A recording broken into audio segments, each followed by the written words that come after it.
Hello, my beautiful people. It's Gina. I'm back. Welcome back. Welcome back. Welcome back. Happy Labor Day. It's Monday. Well, here we are.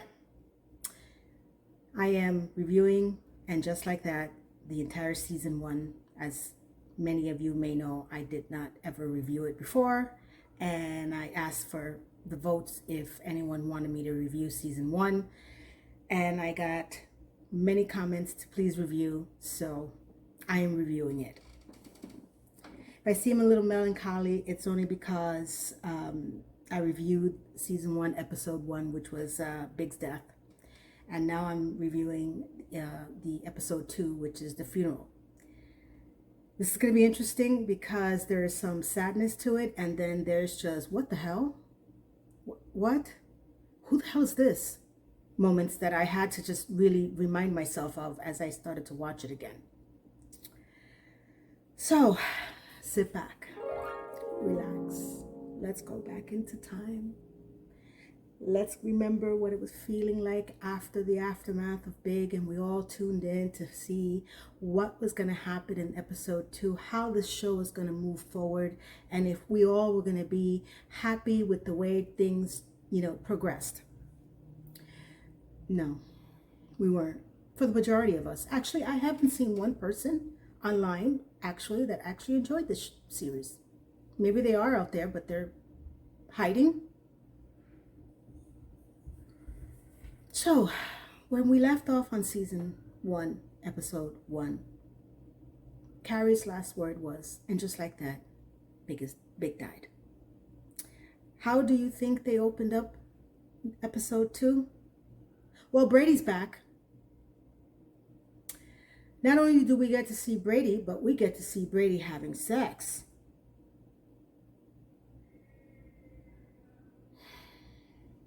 You see his girlfriend on top of him, and then you see him on top of her, and then you hear him having sex with her through the wall that is shared by both his parents.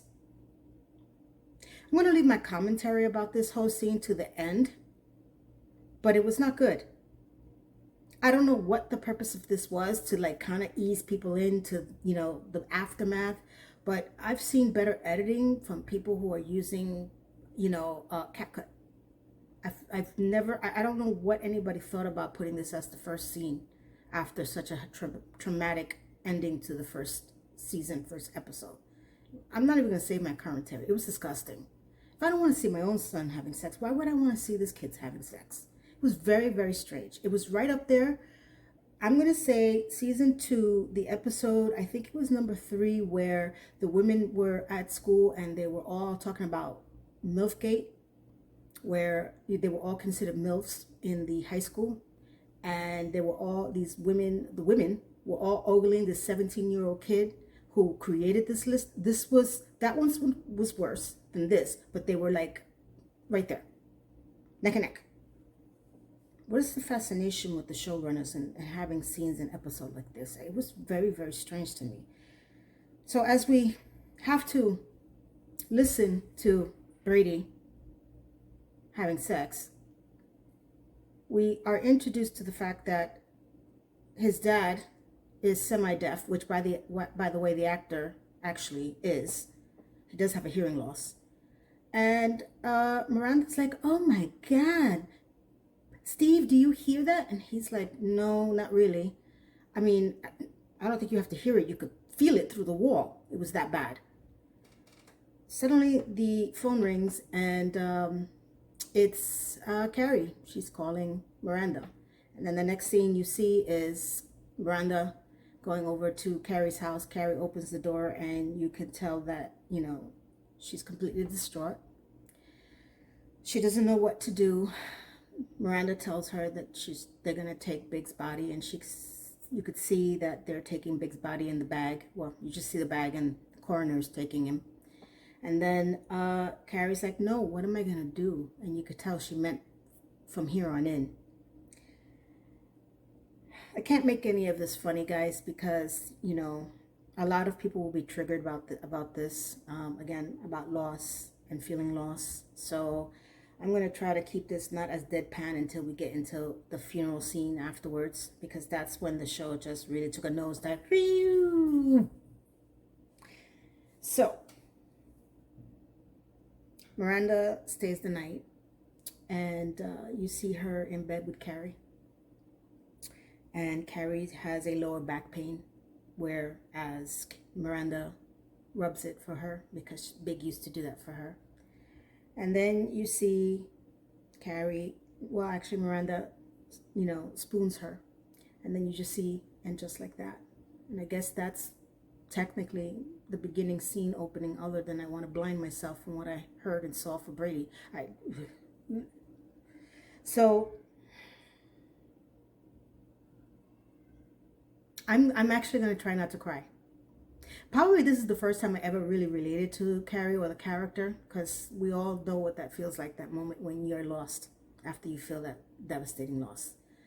The next scene, you have Carrie in her kitchen at her little table looking at funeral homes because she has to plan the funeral. And Miranda wakes up and, walks over to her and notices that she's looking at these commercials, and she realizes that she's going to have to really, pull it together for her. She asks Carrie, where does she keep her coffee? And Carrie tells her, in the freezer, which, by the way, I do too. I keep my coffee in the freezer. It's really good for your coffee, by the way. She tells Carrie that she's going to make coffee, and then Carrie looks up at her and said, she said she's going to make us some. And the only reason why I'm putting this into context is because I remember this feeling. So Carrie didn't realize what Miranda was asking her. And she says, you're going to make what? And she said, I'm going to make coffee for us.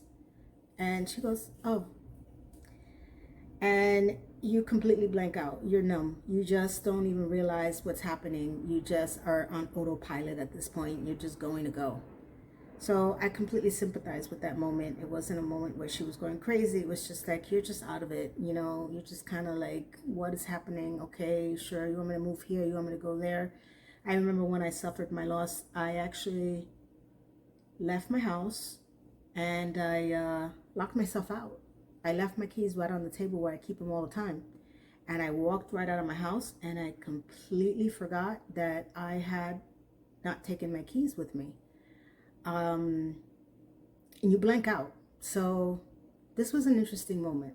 I thought it was very sympathetic, very true. I'm sure a lot of you can relate to this as well. So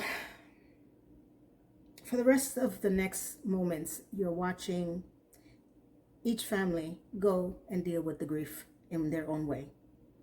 Charlotte is explaining to the two girls about death and why, traditionally we wear black. The girls are sweet. That is the last time we ever see them nice. So that was nice. No, though we didn't know at the time that that was the only time they were ever going to be normal. Then you see Steve and Miranda talking about, and this is the part where I really was like, okay, kick Peloton to the ground, why don't you? Steve is asking Miranda, why was he on the bike? Miranda was saying that he was cleared by his doctor. I don't know what happened here. I know that this was filmed before the reality of what they had done to the brand Peloton. So this wasn't right after they were trying to make up for whatever the hell they did. And Steve just kept going on and on that he shouldn't have been on the bike. He had a heart condition. And, Miranda was like, he was cleared. It was fine. Exercise is good for you. And I'm like, boy, I am so glad I never invested in Peloton in any way, shape, or form. I had preferred to go outside, even with a mask, because I was working from home. And I if I didn't leave the house every day just for my walkabout, there was going to be more than just people in the hospital for COVID. I was going to lose it. So that was not my thing. But I know a lot of people had purchased the Peloton, and woof. So they kicked Peloton down to the ground yet again, because no matter what Miranda said, it was not good. Then you have Carrie. So Carrie is, talking to someone on the phone. She's making the arrangements for the funeral. She's in her big closet, and I mean literally it's Big's closet because you see all his suits. And she's just there, and she starts to hug his suits. You still, at this point, you really are not gathering your thoughts too much. You're just, like I said, on autopilot. Like, you feel it, but you're not, it doesn't hit you. At least for me. And I know several people too, where you have to get through the condolences, the oh my God, are you okay? What can I do for you? Then you have to make the funeral arrangements. Not good. I'm going to skip by the fact that when Carrie, well, I'm not going to skip by it. Let's go back 2 steps. Carrie and Charlotte go to a funeral home to try to arrange the funeral. And Charlotte is distraught as they walk into one of the funeral homes, which is called the Hamptons, which before even anyone said it, I was like, that's really strange, because that was the last place that they were supposed to visit, the Hamptons. So Carrie is sitting down with Charlotte, waiting in the ever so doom and gloom funeral home to be greeted by the funeral director.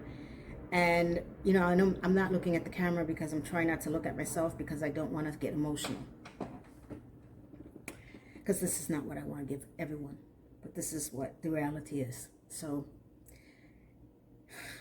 Charlotte tells Carrie that she feels guilty that she had asked her to go to Lily's recital, that if she hadn't, she would have been at home with Big or in Hamptons. And she starts to get completely irate and crying. So much so that the funeral director comes in and thought that she was Mrs. Preston. Faux pas, of course. And they walk out because Carrie, from the moment she walked into the funeral home, didn't feel like it was actually what Big would have wanted. She found a funeral home. It was nice. It was very white chairs, white walls, white everything. She gets to the funeral home, and she's there with Anthony and Stanford. Stanford keeps, they all walk into the room where the casket, which is, by the way, I don't think Big's body was supposed to be in the casket because he was being cremated. So she got a casket just for the funeral purposes. And a beautiful bouquet of flowers are draped across the casket. And again, I'm not thinking anything. I didn't realize she didn't ask for flowers.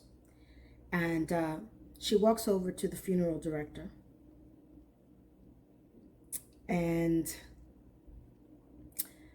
the funeral director says, I didn't want to throw them away. I wanted you to see them first before you made any decisions, because it's beautiful. And Carrie asked, well, who are they from? And they pass her the card, and she opens it, and she said, and it just says, love, Samantha.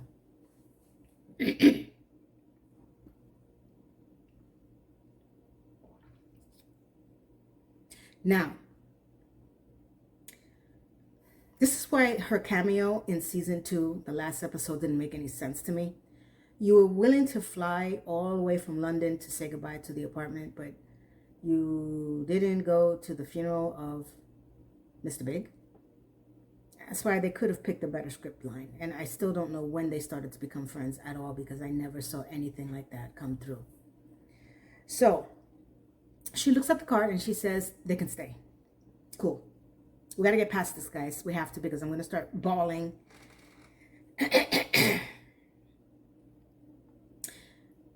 Everyone starts to come in. Carrie tells the girls that the flowers were from Samantha, and they were happy to see them.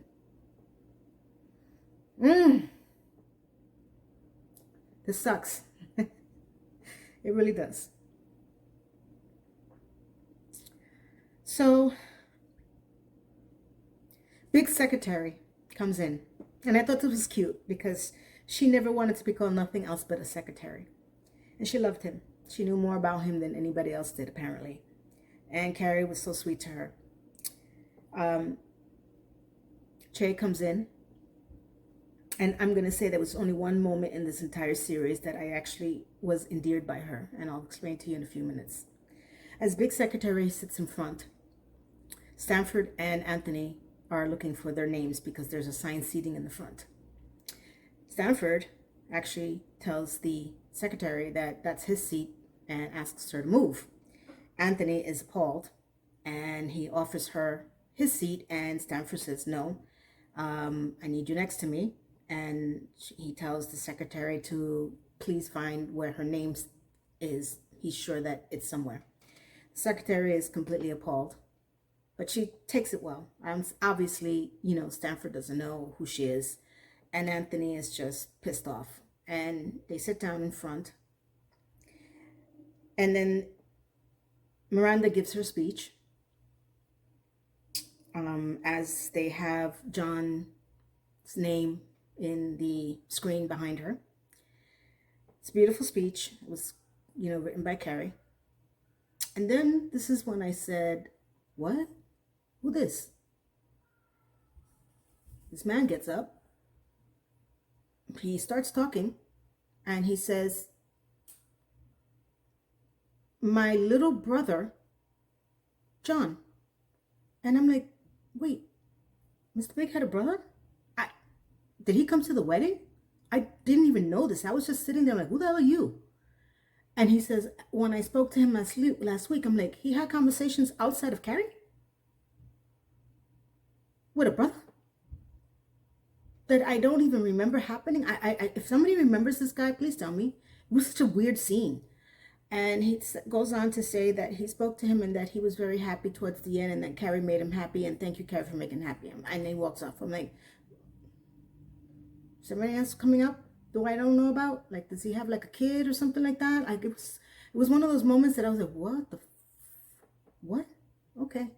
I guess these are all replacements for maybe scenes that Samantha would have been in, because I was like, whoa, I didn't even know that. Did you know that? I didn't know that. Okay, I'm getting my mojo back. And then the funeral starts. As far as John, they show up on the screen when he was a child, which it's the real actor. He probably provided all the pictures and videos. And you could see Carrie holding it together. Everybody's in shock because they're like looking at all of the pictures and memories. And I think at that moment it starts to come in. But you're holding it together. I cannot wait to get past this, because I promise you I'll be much better at this once we really get into the hell that is this show. Because there's a lot coming. So if this makes you sad, I do apologize. Okay? I'm not like this normally. Well, I don't think there's anything normal about me, but that's what I like about me. Ding. So it ends. And now we get into the second why. So Carrie walks out with Big Secretary and asks Charlotte to walk her to a car or a cab. And suddenly she's greeted by Susan Sharon in the most awkward thing that this woman says. She starts not yelling, but stating to Carrie that what's in the past is in the past, and she forgives her, and that she doesn't have to talk about this yet, and that she knows that she'll get an apology from her. And I'm just standing there looking. I'm like, first of all, I had to take a minute to remember who she was, and I'm like, why are you talking like that? Who the hell? What? Like, this must be another scene that Samantha may have been in. She starts going on, and Miranda's standing next to her, and they're both just looking at her like, what are you talking about? You're mad at me because I did something to you? This is what's going in my head. I know they're saying the same thing. And then she says, it's all water under the bridge. Back, the end. I'm like, the end? When did it start? What? Go away. Wait. And they never show her again anywhere in the series. Not in season 1, not in season 2. I don't know what happened. What did Carrie do to her? What was the purpose of the scene? This woman was back crap crazy. I was like, what? Is this gonna come to like something? Never saw her again. Not even to the point where Carrie even asked Miranda. Oh no, Miranda asked Carrie, what was that all about? And Carrie's like, I don't know. I was hoping you'd tell me. I'm like, oh, you don't know either? Oh crap. And then I was just waiting, maybe. I'd forgotten about this until I saw this again. I'm like, you know what? They never did explain what the hell happened to that chick. I say that chick because that's what she is.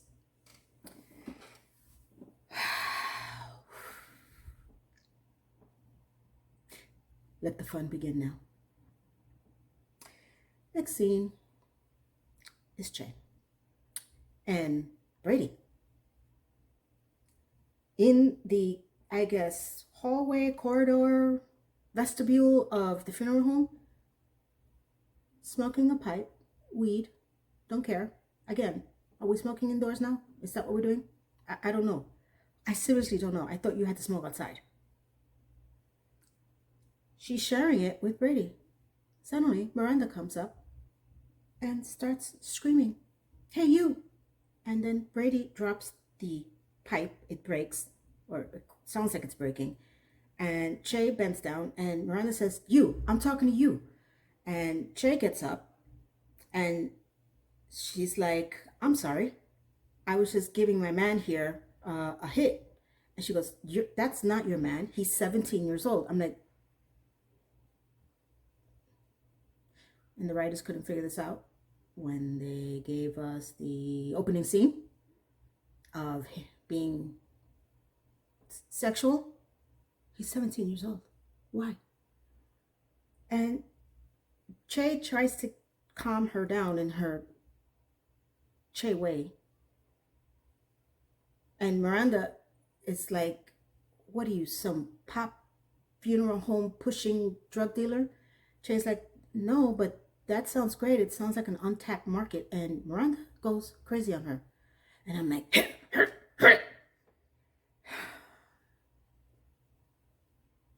this is the Miranda we know.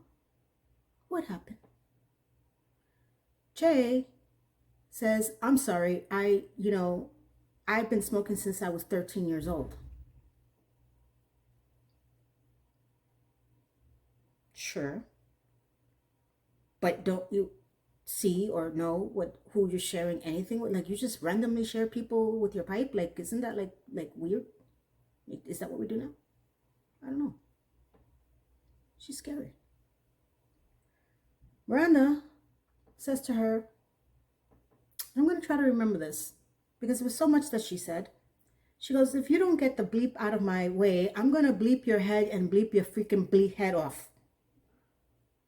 You notice I had to bleep myself out, right? Che says, chill out, slow your roll, and then she walks away. Chill out and slow your roll. Then Miranda goes up to Brady and says, what the hell are you doing? And Brady's like, I was sad, so I needed a hit. And Miranda says, oh, you sad? Well, maybe I should kill myself and maybe you could try crack. Brady's like, oh my God. And I'm like, oh my God. And Miranda walks away and she says, you're going home with your father and no more, and I don't remember the girlfriend's name, but no more girlfriend. And Brady's like, what, are you kidding me? And I'm like, now you want to be a mother? Now you want, how is this girl in your house in the first place doing that? My son never. First of all, I'm not a hotel. And my son knows this. Okay? You ain't gonna do that crap in my house. I never disrespected my mother or my grandmother. You're not gonna do that. So I don't know why or how people do this, but no. No go. So she walks back at him and she goes, what'd you say? What did you say?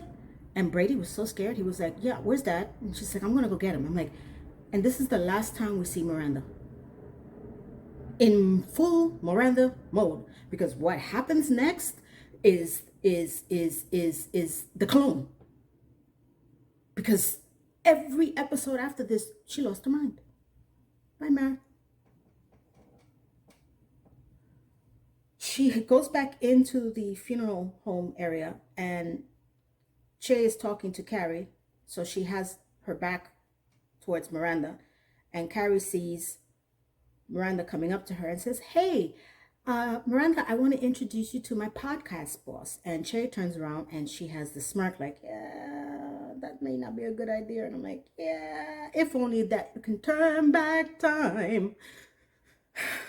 Oh my God. So Carrie introduces Miranda to Che as her ride or die.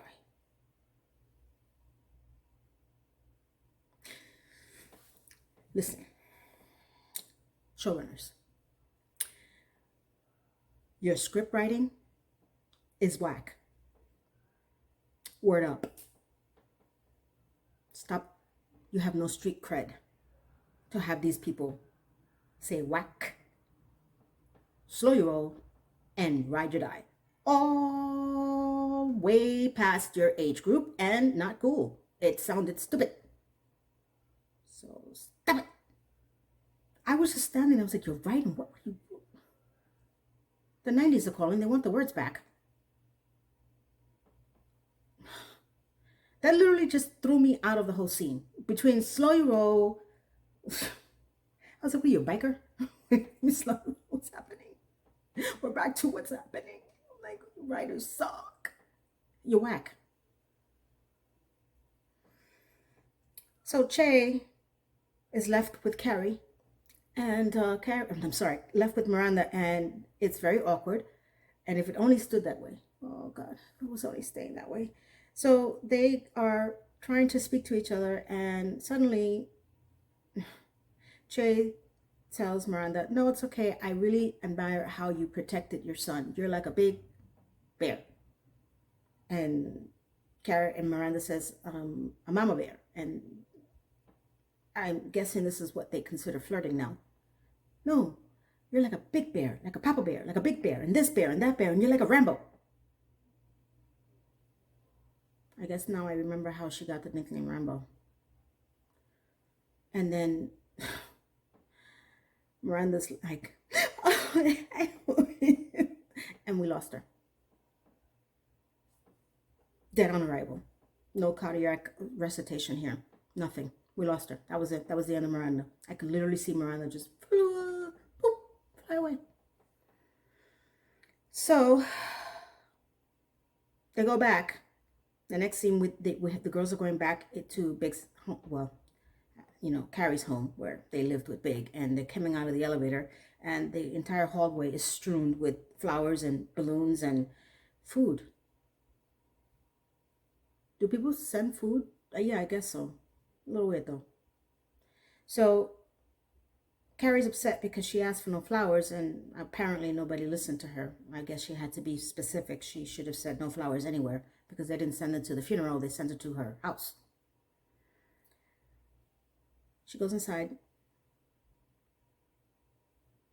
and it's taking turns between Charlotte and Miranda sleeping over. The next scene, we see Miranda is going to school. She is going into the entrance. It's a turnstile. She has to show her ID, and she goes in, and the professor's behind her, and she doesn't have her ID on her. So the security guard, ever so eloquently, says, "I need to see your ID." She can't find it, and then Miranda starts flipping out on him. She says, "Well, this is the professor. I'm in her class. I could vouch for her. Here's my ID." And the security guard is like, "I don't care. I need to see her ID." And Miranda starts going off on him. "Can you give me your name?" He goes, "No."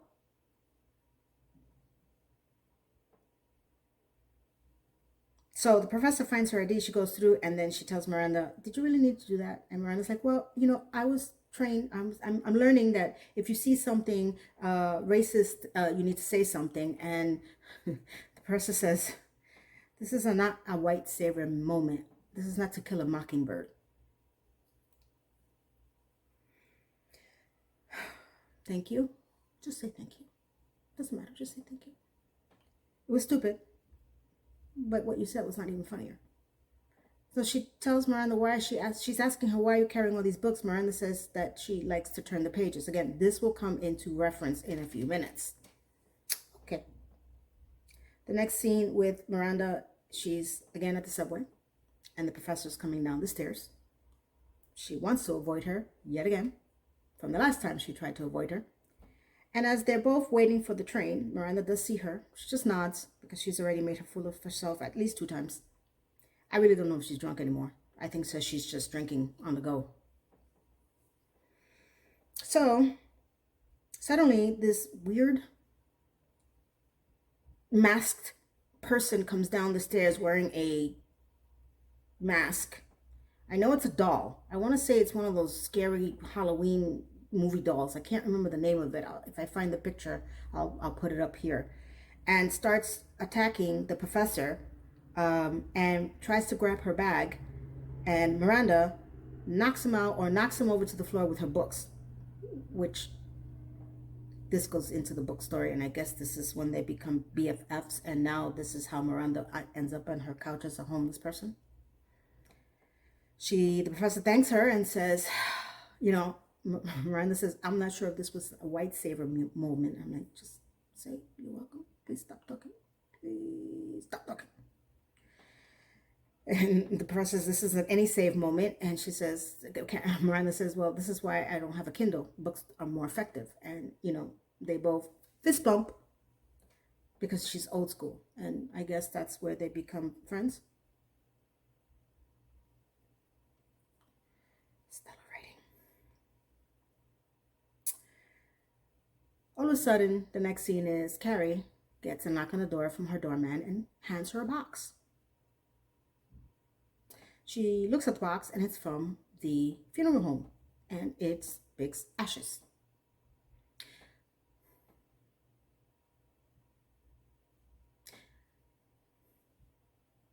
Do you know where I'm going with this? Do they do that? Do they mail them to your house? I've only had one person in my life get cremated and we had to go pick up the ashes. Is that an option? Thank God everybody else thought it was strange too, because the next scene you have is Stanford and Miranda and Carrie and the box in the middle of the table. Not opened, just there.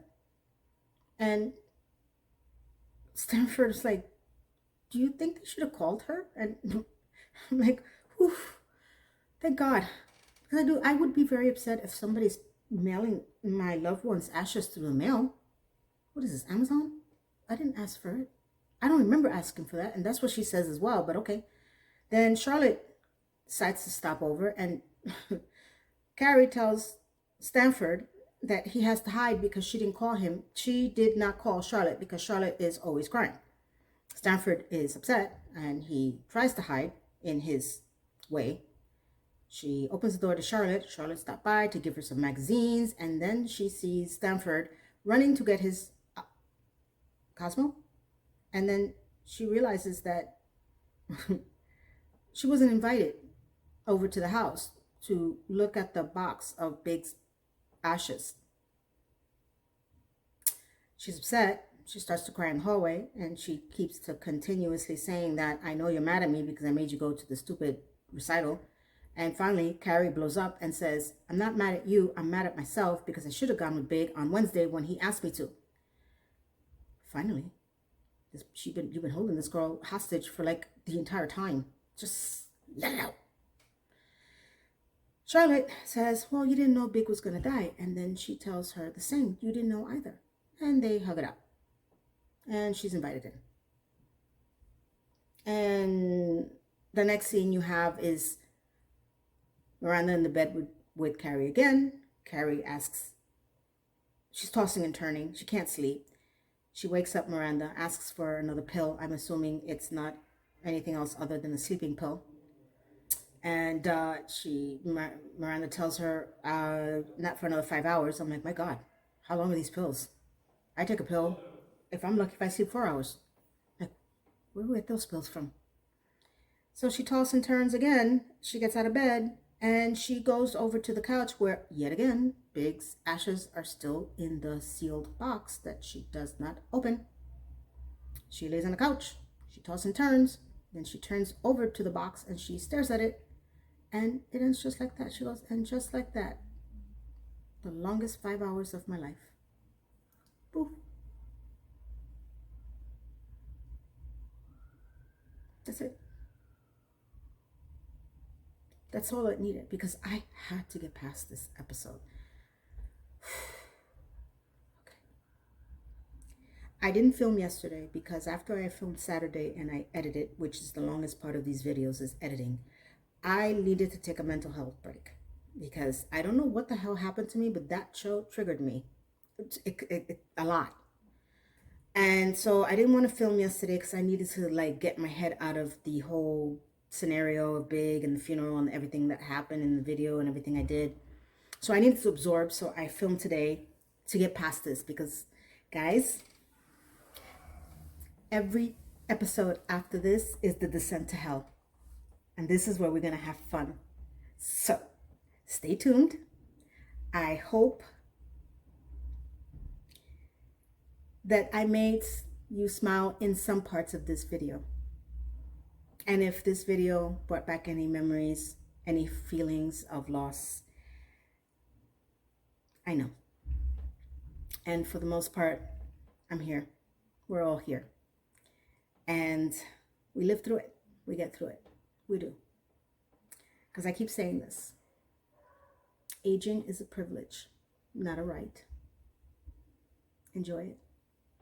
Be grateful. Because not everybody gets to have this opportunity. So, I hope that everybody's having a wonderful day off for those who are. I want to thank everyone who did comment. I am going back in and I'm going to start responding to more of my comments. For liking, for sharing. I got some new subscribers. I appreciate you guys. I cannot tell you how much I do. I think that this was very cathartic. I'm glad I got past it. And I'm glad that you guys watched it and you really did understand the feeling that this wasn't about the character or the show. This was literally about the feeling of pain. So let's get through the next 7, 8 episodes. Oh, they're going to be fun. I've got some interesting ways to put things because all of them, you have to. This shit is a shit show. Thank you again, everyone, for watching. And tell me how you felt about this. Drop more comments down below. I love to see the community talking to each other. And pretty much, I don't know when this writer's strike is going to be over, so I'm going to be watching anything I can find. Have you noticed, and I just want to bring this to light, has anybody else noticed something really strange on YouTube where people are now watching or rewatching or even first-time watchers of shows from like the 70s and 80s? I mean, I saw people reviewing The Godfather because they've never seen it, The Graduate. I'm like, The Graduate, my God, that was the 60s. And people are going so far back. Am I going to have to pull out my Gone with the Wind tapes? Because I think that we're going to have to wait this long. I'm going to have to give a review. I draw the line at silent movies. I feel like we're going to go through a musical renaissance soon because the musicals are going to start coming out. I have a few of them in my DVD collection too. I'm thinking I may not need just streaming. I can just go back and watch all my old movies and give you guys a review. It's a little scary out there. But you know what? We do what we got to do to entertain ourselves. So, enjoy. Support your small YouTubers. Watch some of these reactions videos. They're hilarious, especially when I've seen so many of these movies and I'm watching these people watching it for the first time. I'm like, oh my God, how old are you? Wait, how old am I? 53. There you go. Have a wonderful and blessed day. Goodbye.